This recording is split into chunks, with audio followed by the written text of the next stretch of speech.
Let's talk about the 5 things that you need to do to have a successful career buying, rehabbing, and selling properties. My name is John Bedrosiak. I'm the co-founder of HomeZada, which is an online digital home management platform that allows consumers and individual businesses to manage not only their primary residence, but all of their properties in their real estate strategy. Okay, the theme of my tips is you can't manage what you don't track. The first and most important thing is you've got to keep a baseline of all the financial information about the property you just bought. The purchase price, the sales agreement, the mortgage, the interest rate, how many months do you intend on paying that mortgage, the property taxes, the home insurance costs, even some initial utility costs that the house is going to have to bear. You have to have a great set of documentation around the baseline costs for the home that you just purchased that you're going to rehab.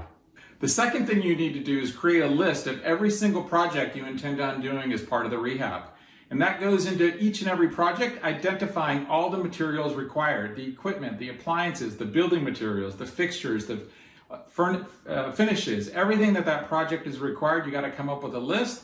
And perhaps most important is do what I call product and brand research, right? As an example, if you're going to do a kitchen remodel, are you going to buy the high-end, the mid-tier, or the low-end appliances?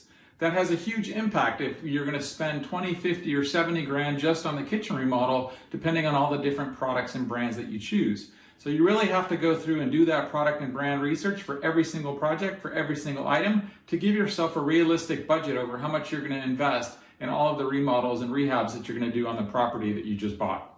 The third thing you got to do is keep all of your costs and documentation over everything that you do on your house.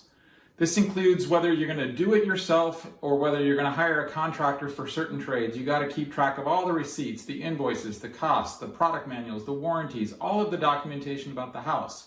You should even take before, during, and after photos and store all that information for record keeping.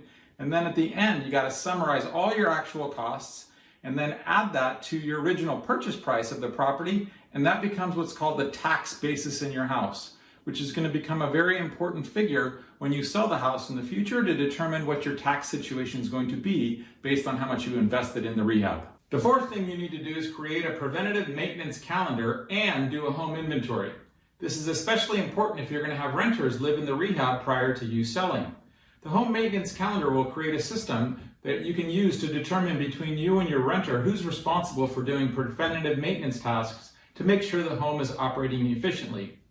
The home inventory is essentially taking photos and videos of each room in the house and the exterior of the home, documenting its condition so that when renters move in, live, and or move out, and there's any damage to the house, you've got documentation over who's responsible to fix that, given the home inventory that you have taken.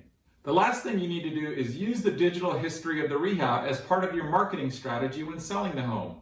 The list of projects that you've done, the product warranties, the owner's manuals, the before and after photos, the maintenance history, all of that digital information can build confidence with buyers when they're looking to buy your home. Then when you've actually sold it for whatever sales price, then you're going to go and compare that with the tax basis about how much you bought it for and all the investments that you made, and you're going to take both of those numbers to your tax planning situation to determine what tax liabilities you may have, and you've got all of the documentation in case you were ever audited in the future. So like I said when we started, you can't manage what you don't track. Many people will develop their own systems to track all this information, and if you don't have your own system, go to HomeZada.com and check it out, as it can really be helpful to help you manage all of your rehab projects.